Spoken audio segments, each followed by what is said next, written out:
So it really is an honor to be here, not so much as an individual, Mary Paterson, but as someone who only very recently started being an activist in the way I am right now, compared to many of you who have been activists for years, decades. You know, very respectful of that. And you're going to find out that although I know some things, there's a lot of things I don't know, and that's where I need you know, everyone here to help and be part of this discussion. Obviously, we need each other. I also, coming here to FOR, as for the first time I went to the retreat last summer, finally started learning something about FOR, and in also, you know, reviewing the 50th anniversary of the March on Washington, as we very recently did this summer, was able to learn something and bear in mind forever now, Bayard Rustin. You know, if I'm at all nervous about being here, being the keynote speaker today, I think, well, I'm not alone. FOR has existed for 100 years, almost 100 years now. And there's this wonderful chain of people beginning in 1914, 1915. Bayard Rustin very early on, I mean, correct me where I'm wrong, but very early on, Bayard Rustin, FOR, committed to nonviolence, committed to social justice, early on a member of the, I guess a member of the Communist Party or a communist in some sense. And then travels to India and arrives, I understand, just after the death of Gandhi, but is there to learn directly not Gandhian nonviolence, comes back to the United States still working in social justice, a very gifted organizer, and is able to hand off to the young Martin Luther King Jr. I mean, Martin Luther King Jr. was always young. He was young when he was assassinated. Hands off to Martin Luther King Jr. this teaching that I'm not sure King knew a lot about by that time. I think he really might have been handed it from Bayard Rustin, FOR. And then, you know, the 50th anniversary this summer, and the footage that, you know, that you might have seen of the 1963 March on Washington. And yes, another gay person who was not supposed to speak and didn't speak at the March on, I think was James Baldwin. Beautiful novelist and writer and thinker. If you're ever on YouTube or Googling, you know, go listen to James Baldwin speak on YouTube and read some of his incredible novels and have your consciousness raised or re-raised about social justice issues in the whole human context, what it means to be a human being, what it means to be an African American. James Baldwin was, I think, maybe going to speak at the March on Washington, wasn't allowed to because he was gay. And I think Bayard Rustin was not on the program. Am I right about that? In 1963? That's right. And then he spoke, too. So they might have left his name off the program because everybody had a problem with his being a gay man. But he did speak. And if you go to YouTube and Google Bayard Rustin March on Washington, you will, if you haven't already, get to hear him, I don't want to say shout, it's more like sort of pronounce passionately the list of demands that they had. It was Bayard Rustin reading them. So, you know, I feel that I'm not alone up here speaking with you today. And furthermore, I'm not alone because I know a number of you from Occupy Seattle days, Myra, Bert, I think John or Joshua, I'm never sure now what to call him, is not here today. People whose paths I crossed with Occupy Seattle, and then No New Jim Crow Seattle, which grew up only about a year and a half ago. Sylvia Odom, Lynn Levine, I may be missing somebody else who's here today who works with No New Jim Crow Seattle. So great to be here with all of you. I want to try to cover a lot of ground in the time that we have together. Roughly, the first part will be a description of the problem of what the new Jim Crow is, what it has to do with racial injustice, and what it has to do with mass incarceration. And then the second part of our time together this morning, and I think we have about an hour altogether, I want to help move us into, the promised land, into something that will help us build the beloved community that we desire, we believe could happen in our lifetimes even. I believe that. Because in a sense, I think that even though we think we're up against these huge obstacles, that the forces arrayed against us are immense. The destructive forces arrayed against us are immense. Sometimes I think, well, maybe that's a bit of a facade and illusion, that part of the way destructive powers remain powerful is by convincing us that they are powerful. I just want to plant that idea at the outset, give us some hope about moving forward. So first we're going to talk about the new Jim Crow, and then we're going to talk about one of the ways forward, which is called transformative justice. So what is the new Jim Crow? Forgive me if this is, old news for many of you. The new Jim Crow is something that Marissa Alexander has identified for us in her book published in 2010. And if you haven't read it, it's a great book to read. If you don't have time to read an entire book, you can look her up again on YouTube and listen to her speak. She encapsulates her arguments, her revelations, really well in any of the speeches she gives. How many of you actually have heard her speak in person?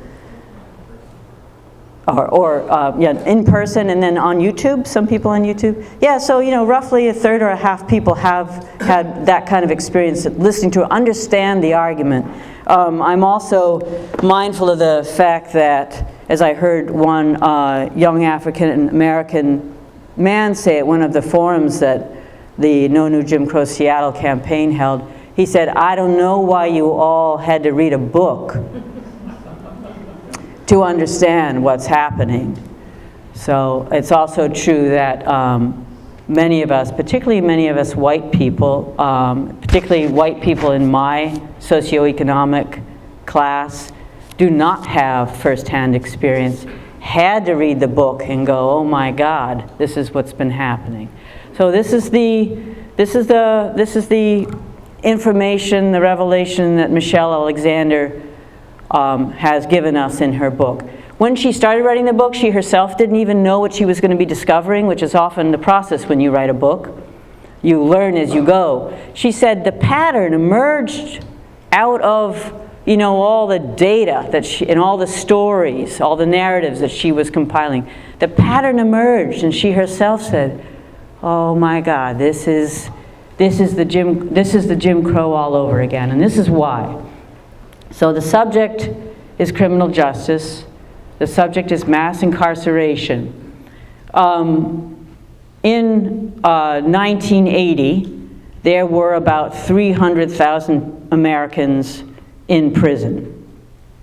And many people at the time thought, well, that is way too many, and we're going to work on bringing down that number.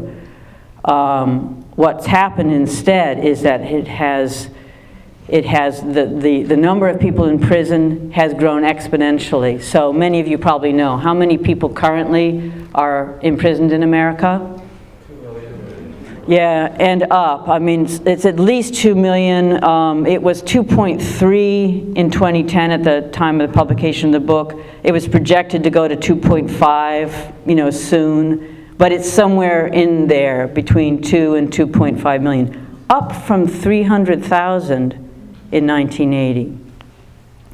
America, as we all know, is about 5% or less of the world's population, and has 25% of the world's incarcerated. That is 25% of the total number of people incarcerated around the world, even in countries that America likes to say are the least advanced in terms of human rights, most oppressive. We have 25% of the world's incarcerated population of people. And that, curiously, is the same figure, isn't it, for how much energy we use? So there's this bizarre, maybe not so bizarre, overlap between, you know, two different large destructive systems that we are involved in America: incarceration and environmental destruction. Another thing to say about the huge numbers of people that we incarcerate is that they are disproportionately people of color. And for the longest time, especially African American men. And it varies city to city. It's terrible, you know, all over the country in terms of racial disproportionality. But in some cities, it's just astonishingly brutal.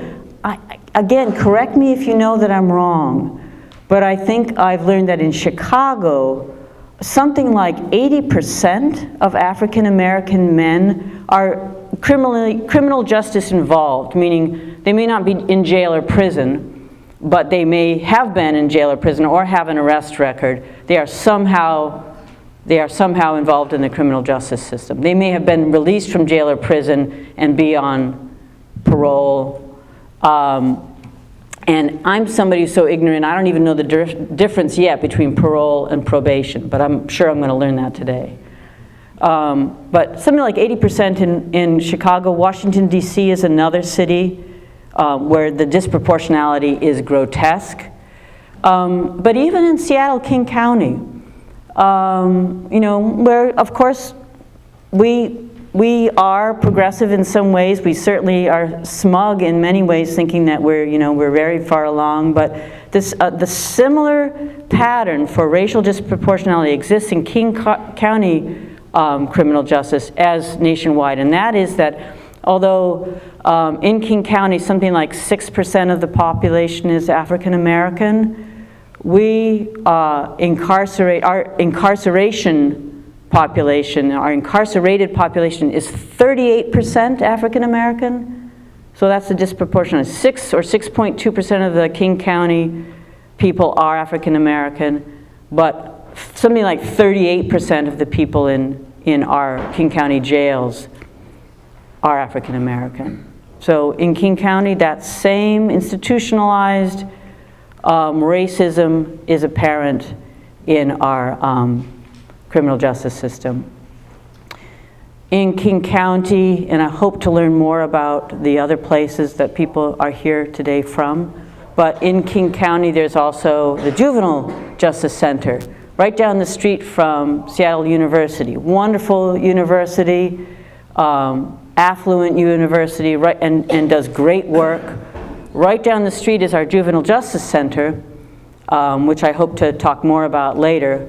The plan is to knock it down and build a new one, basically $210 million project.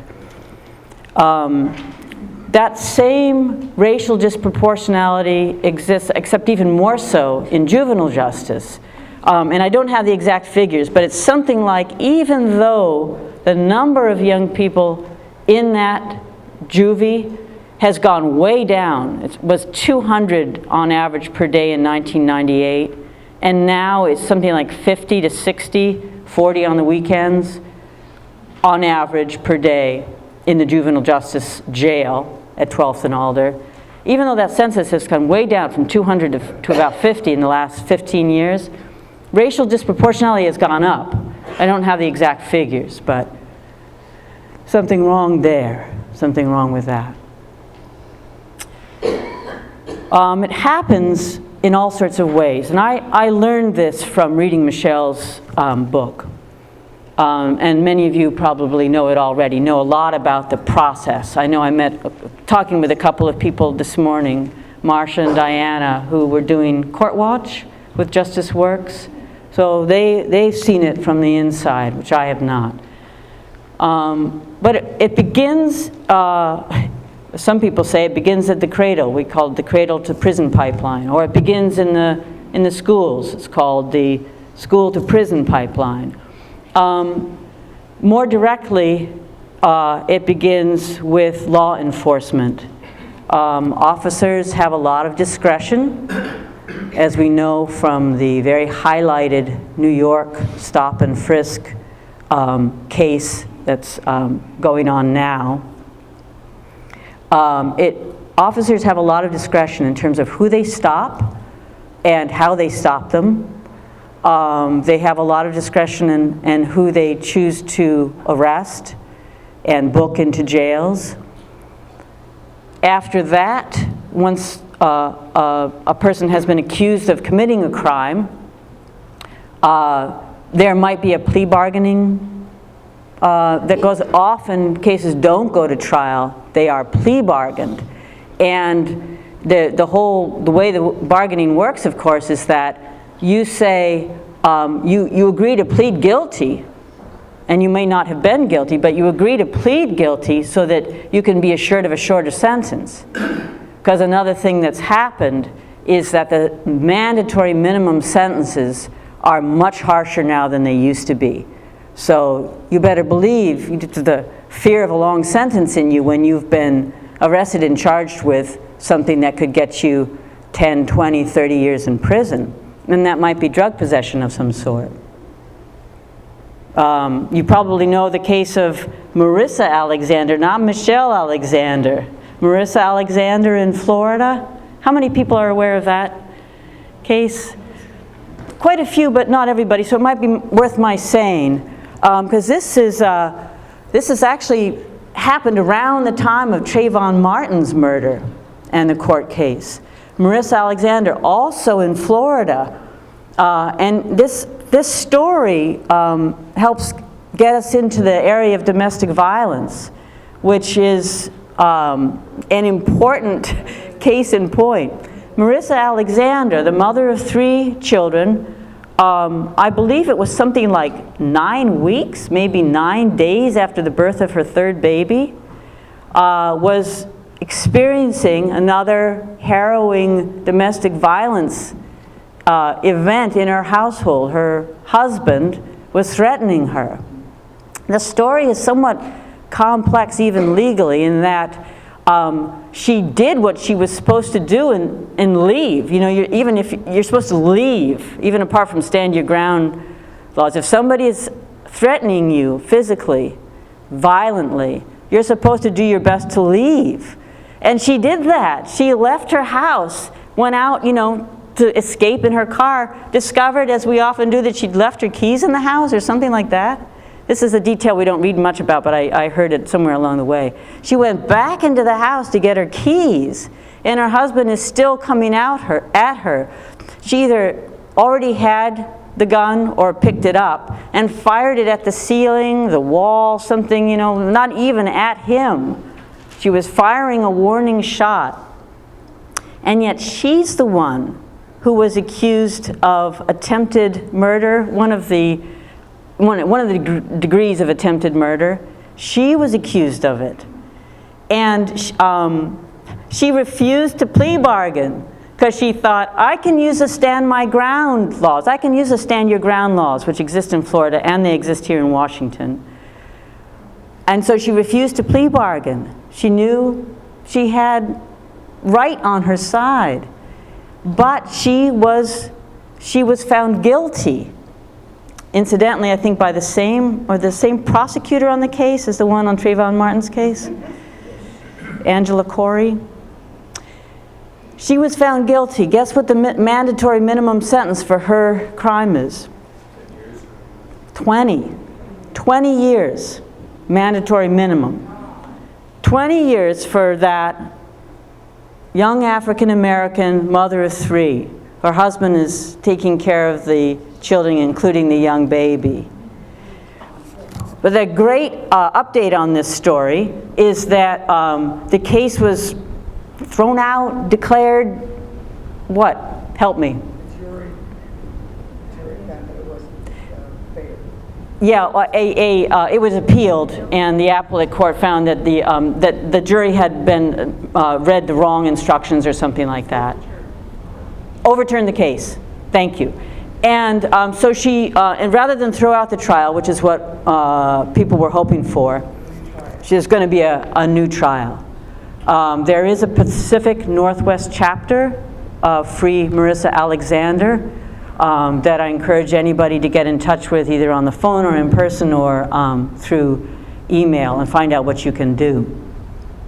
Why did I tell that story? That's a plea bargain story, someone who refused to, and that's a mandatory minimum sentence story. All these are steps along the way of mass incarceration. And we haven't even gotten to the new Jim Crow yet. I'm sorry, we're going to get there soon. The next step that happens in this process after however many years in prison, and sometimes it's just however many months or years someone is being held in jail, even before a trial. And Guantanamo is a great example of that. But what happens now, this is where we do get into the new Jim Crow, why it's a new Jim Crow. It's not just that we are imprisoning, and those of us who've been silent have been tacitly consenting to this mass incarceration in our country. It's not only that, it's what happens to people when they leave jail or prison. And even if only with an arrest record, this can happen. So this is what happens, and this is what Marissa Alexander found in her research. First of all, you know, when you're in prison, you don't get to vote. In other countries, like Germany, you do get to vote even when you're in prison. We just take it as, well, a matter of course, that of course you don't get to vote when you're in prison. You know, you've lost your right to vote. I think that if federally we do a new voting act, we should press for right to vote for people in prison. Come out of prison, you can't vote, you can't serve on a jury, you can't sign a petition. I was standing on a street corner in downtown Seattle with a petition at one point, not related to criminal justice. And the African-American man who walked by said, you know, what's it about? He wished he could sign it. He was really outraged, but he couldn't sign it because he was a former felon. You can't easily get jobs. It's very hard to get jobs. I mean, it's hard for anybody to get a job these days. It's very, very hard for former felons to get jobs. Because as we know, if anybody's filled out an application or helped anyone else fill out an application, there's usually a checkbox. Do you have a record? Even just an arrest record will lead to your application being thrown out. And if you're not honest on your application, you don't check that box, they will find out. And you will be sitting at your job, you know, so glad to finally get a job. You're sitting at your job, and 2 weeks later, your supervisor will come in and say, you're out. How crushing to your record could be very old, and that could happen to you. You also have a really hard time getting housing. During Bill Clinton's administration, again, you know, part of these decades since 1980 of being tough on crime. During Bill Clinton's administration, I think it was then, that it became illegal for anybody with subsidized housing or Section 8 housing or both to allow someone who was a former felon come and live with them. If you did that, you're not even a former felon yourself. You just open your house like a decent human being to your nephew, your grandson, your son, your friend, your cousin, whatever, coming out of prison. You can be evicted from your housing. If you're a former felon, you can't get housing, and you have children, who have been in foster care or something during your time in prison, you can't get your children back until you get housing. I mean, when I learned that, being a mother and having natural empathy for parents and their relationship with children, being a child and having natural empathy for children's relationship to their parents, you know, we can't be doing this. We cannot go on doing this. This is beyond cruel and unusual punishment. When Marissa Alexander started putting these pieces of the puzzle together, she saw that this is exactly what we thought we ended with the civil rights movement. This is the new Jim Crow.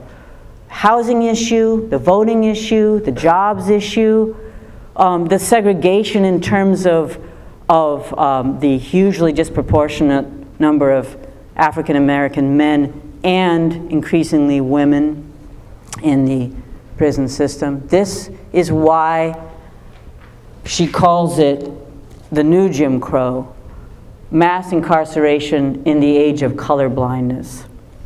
She's making the point with that subtitle that some people, not any of us I don't think that we live in a colorblind society. Well, you know, I don't know where they got that idea. I really don't. That one dismays me.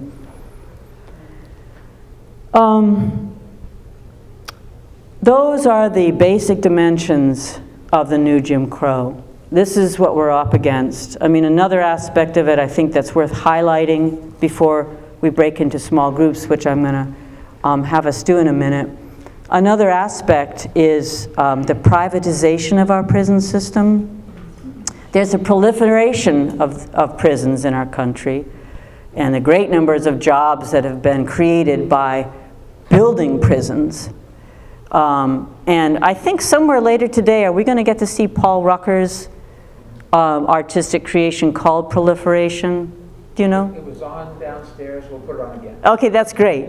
That's great. I won't talk about that because we'll get to see it later. So that's one aspect, is that we have so many more prisons in the last several decades. We were always a country that incarcerated people, but even more so in the last 3 decades. It's not only that we have more prisons, is that we've gone to this privatization of the prison industry.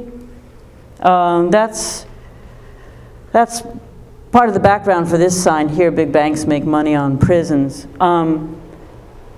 Not so many prisons in Washington State, but nationally there's a huge trend to, prisons are still governmentally owned, but we contract out the running of the prisons to private companies. CCA is one of them, Corrections Corporation of America. The GEO Group is another one. And there's a third really big one. Does anybody know which one that is?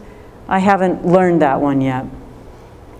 And these companies, of course, lobby the state and federal governments who are giving them the contracts.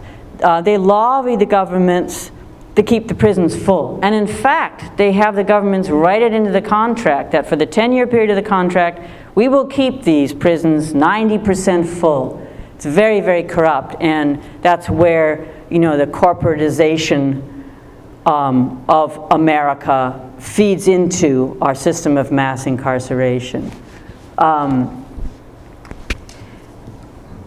The basis for the sign, big banks make money on prisons, is that, of course, it's not just the private companies that run the prisons, it's also the fact that our big bank system invests in those private companies. So our big banks are making money on the money that's being made on the incarceration, the broken hearts, the broken lives of so many people in this country, especially people of color.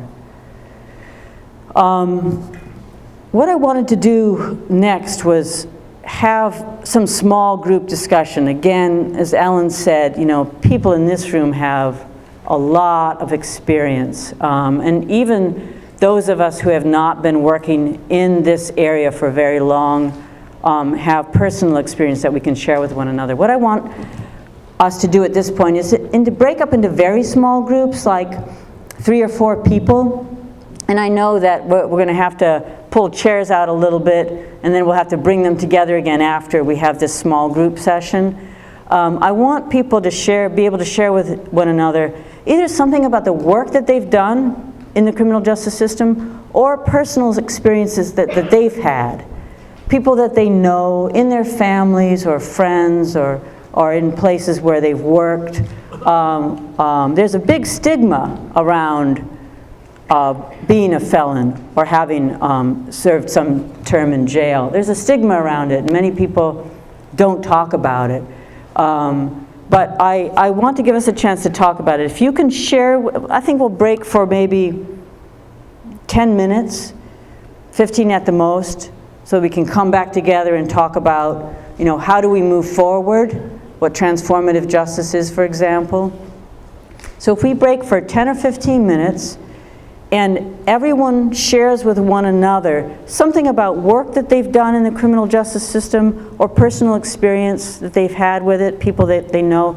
Share as in much intimate detail as you can what you know about what people have experienced in the criminal justice system. And I want to, just in case people need this reminder, make sure that everyone gets a chance to speak. I might come and say, okay, like 3 or 4 minutes has gone by, let's have the next person speak. Everyone gets a chance to speak for like 2, 3, 4 minutes. People really listen, and after that person has spoken, just say 1 or 2 things back that you heard that person say. Am I being clear about that so far, the way this works? We're going to break into groups of 3 or 4. People are going to have a couple minutes each to speak their piece, and then people who've been listening will say just 1 or 2 little things that they heard that person say, not at length, keeping it short. So we'll do this for about 15 minutes. So I know it means we have to mess with the chairs, and then we'll mess with them again to come back together.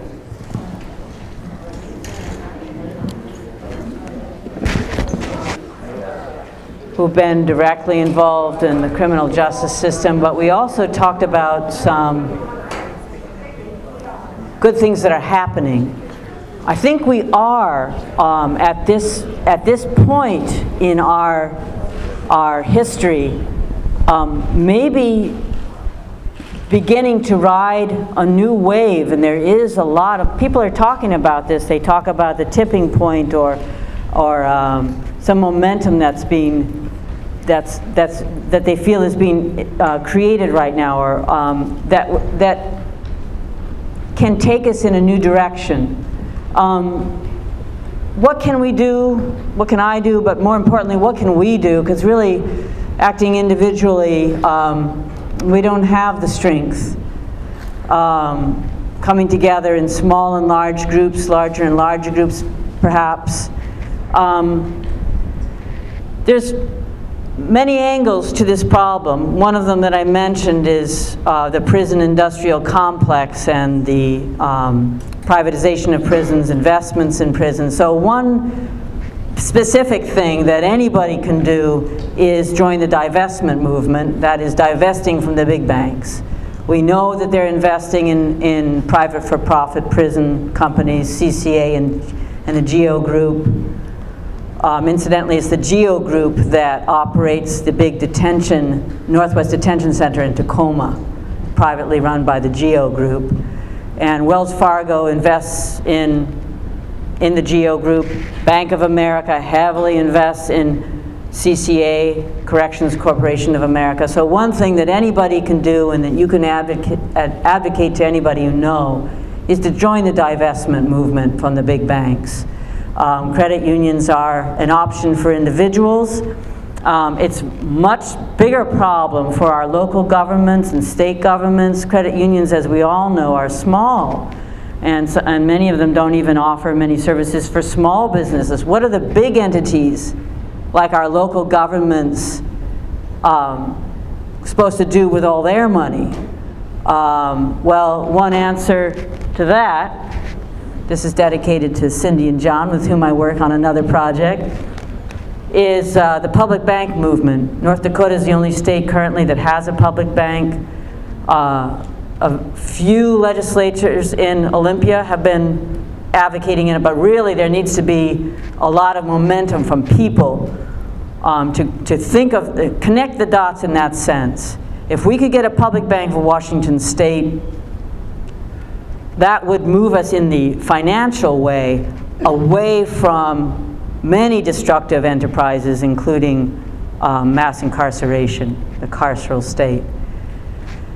But what I really want to talk about now, talk about with you more later, is another way forward, which is called transformative justice, restorative justice. How many people have already heard about transformative justice, restorative justice?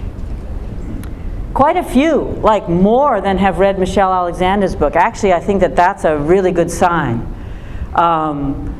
And so some of this will be preliminary, but I want to kind of summarize what the transformative restorative justice movement is about. Some people, by the way, make a distinction between those two terms. In what I've been able to learn so far, many people don't distinguish between those two terms, and that's sort of the way I move with it. It has had a few different names, this kind of justice that I'm about to describe. But transformative justice, restorative justice are sort of the sticking names. I guess it was conceived of in the Western world, in the sort of state-based capitalist world, began talking about transformative restorative justice, as you can imagine, just after the civil rights movement, is that as part of that whole movement, what can we do to move away from our punitive, our punishment-based justice system?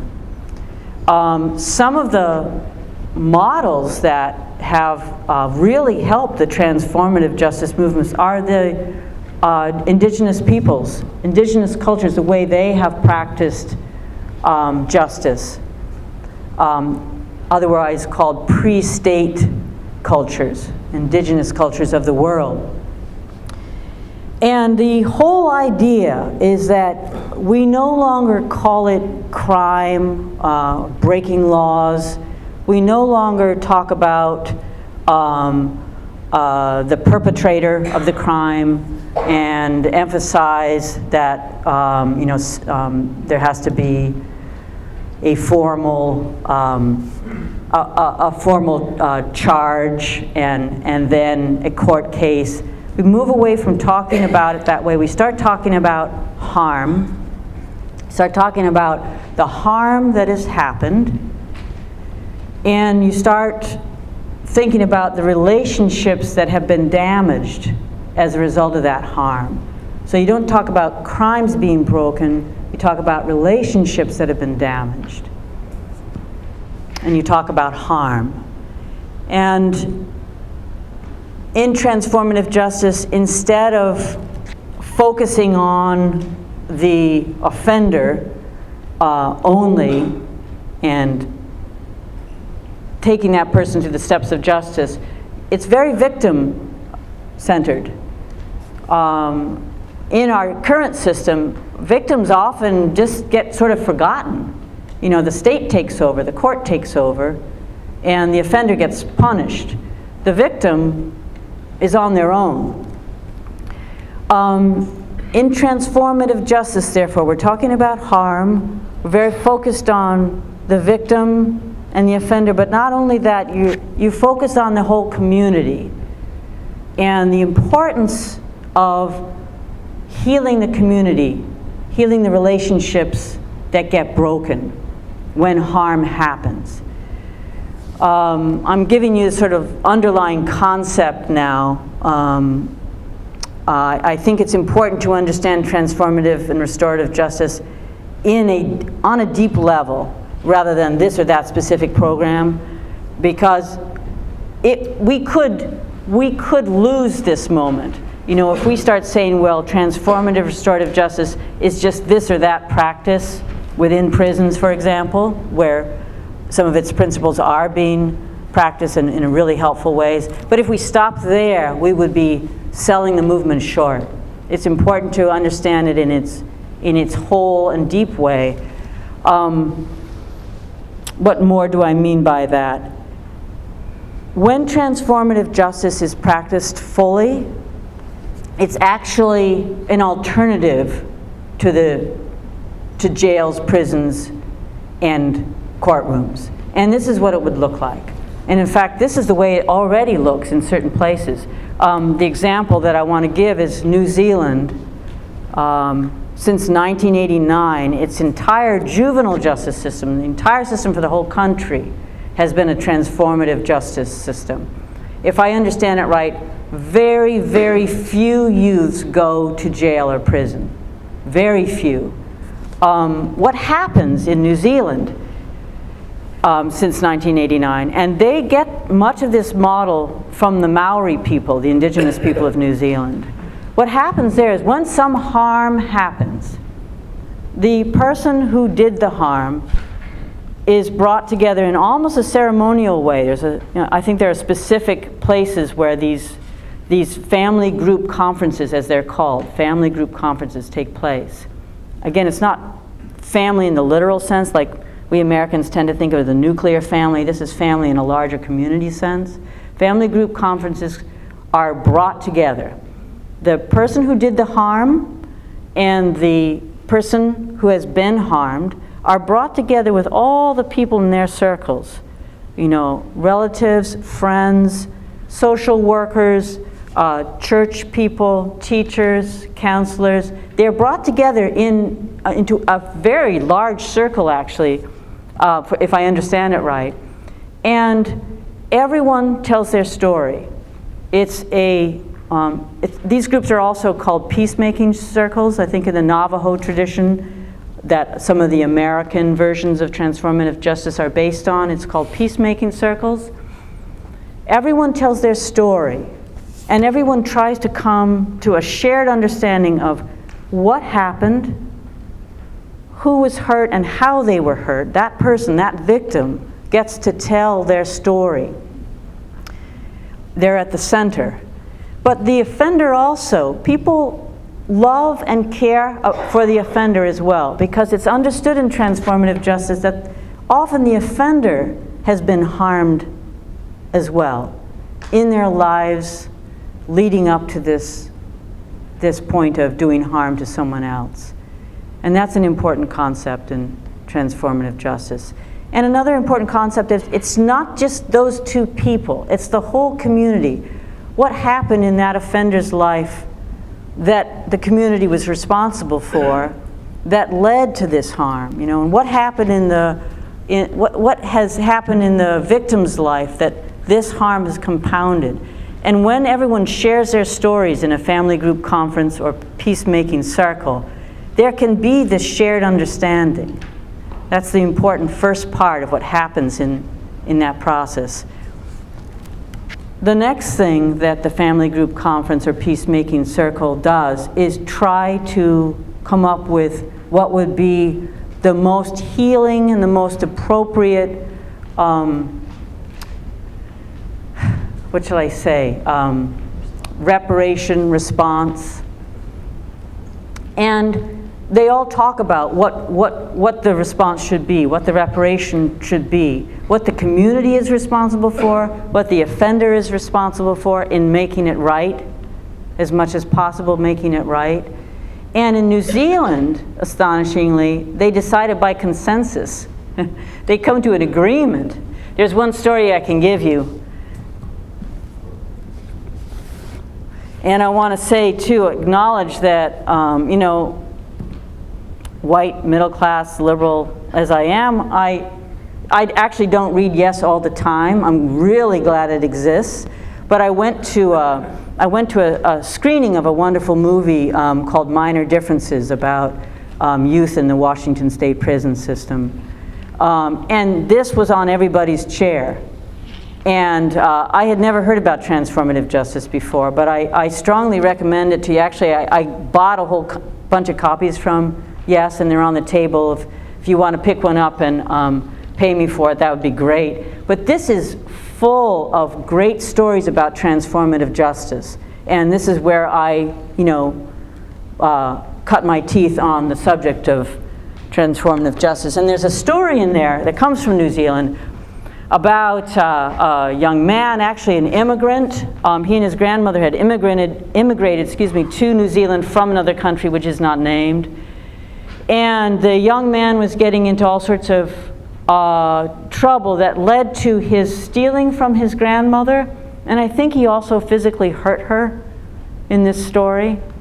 And rather than arrest him and put him in jail, and possibly in prison, the transformative justice process was called into being for his case. He and his grandmother went to the family group conference with a number of other people in their circles and talked about what happened. And what the young man said was that, you know, I'm in school, I'm not fitting in. It seems like, you know, you have to have a certain amount of material wealth and possessions to fit in and be welcomed into groups at school. And I needed to get that stuff. And so I was, you know, stealing from my grandmother. And they talked about their experience in refugee camps before they came to New Zealand. And this young man was talking about how that experience had affected him, being a refugee and spending time in the camp. Details not given in the article that's in Yes. The group then came up with the response, with the reparation. The young man was to get a job so he could earn money, pay his grandmother back. He was going to get, he was needed to stay in school, and he was going to get some support for the, you know, what the school was going to do to try to, you know, begin to change the awareness of students there and teachers about being a welcoming place. That wasn't in the article. Another interesting reparation that this young man was going to have to do is he's going to have to cook a meal for his grandmother, or cook meals for his grandmother, take care of her. He wasn't allowed to go back and live with her quite yet. But, you know, he was going to begin to, they were going to begin to repair their relationship in these important ways. Transformative justice is practiced in New Zealand, has been since 1989 in the entire juvenile justice system, but there's lots of other places where it's going on now, and I'm sure that people here have experience with that, and I hope that some of you will come to the workshop, the first workshop, where we can talk more about transformative justice, because that's the idea for that workshop. But I wanted to share with you some other places where it's going on locally, and where it has the potential of going on locally. I'm going to be pretty quick with it because it's getting near 11:30. One exciting project is in Seattle right now. There's actually a transformative justice initiative person who's been hired by the city of Seattle, and she is actually facilitating a project, a pilot project in the East Precinct, if you're talking about Seattle Police Department, Central District if you're talking about neighborhoods. In that part of Seattle, there's going to be a pilot project for transformative justice, where I think it's for people between the age of 18 and 24, so young people. Instead of being arrested for a crime that they're accused of committing, they will be invited to take part in a transformative justice peacemaking circle. It's being called Peacemaking Circles in Seattle. That, I think, is a tremendously exciting development locally. Another really exciting development locally is a high school in Seattle, Cleveland High School, which is adopting the transformative model for its student discipline program. And Dr. Eddie Reed at Cleveland shared with me a lot of information, totally open and sharing with this information, and I think it started this September when school opened. One of the steps that they have in their pyramid of steps of transformative justice is that the student will lead a discussion with the relevant group of people at the school about what happened, why he or she was involved in this harm, and telling their stories, in other words. And then I want to mention or describe to you, last but really not least, because this is something that No New Jim Crow is working hard on right now in Seattle and King County, is, again, the Juvenile Justice Center at 12th and Alder and the juvenile justice system of King County. As I mentioned before, King County voters approved, and the council unanimously approved that we should vote on it, a $210 million project to knock down the old Juvenile Justice Center and build a new one. The current plan is for 155 or 156 new jail cells, which they are calling dorms, and that's despite the census being low, as I mentioned before, 40 to 60 on average per day. They're anticipating that in the next several decades, because the population will increase, the census will increase. It's not just new jails that they're building, that they're planning to build, but also courtroom and other facilities for helping youth and their families get linked up with services. These are all really important. But No New Jim Crow is very concerned about King County building more jails for youth.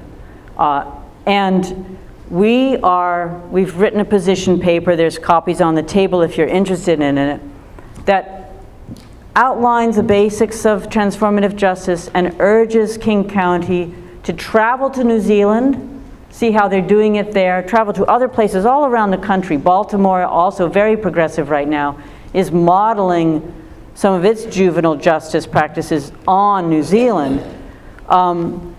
King County needs to study transformative justice, take this crucial opportunity. If we're going to knock down the old structures, then what are our options going forward? We have some very positive, hopeful